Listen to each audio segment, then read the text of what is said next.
In this university political science class in Bogota, theories of war and peace from textbooks are taking a back seat to the events unfolding in Oslo. These students, who have grown up amid perpetual conflict in their country, are finally seeing negotiations that could bring it all to an end. As a young person, this process brings a lot of hope professionally that the security situation will improve.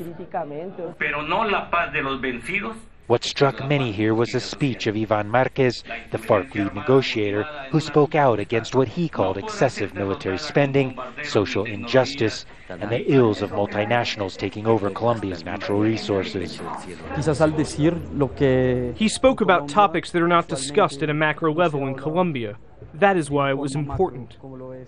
The Márquez speech was populist in tone and political in tenor, going beyond the agreed-upon points of discussion for the peace talks, an indication to some that the FARC is serious about entering Colombian politics. They were very much opposed in their position to the position of the government in terms of the model of development.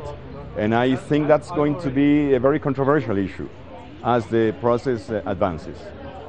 I don't think it will be an easy process.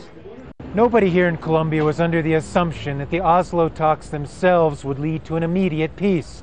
Everyone here knows that this is likely just the beginning of what will be a very long and perhaps at times controversial peace process. I think the peace process is not going to work. The FARC continue to say they will cooperate, but they are demanding too much. Everyone wants peace, but the government is not going to find it through dialogue. To solve the armed conflict in Colombia, any option is valid. If this is what the government thinks is best, I support that. We have to wait and see if it works.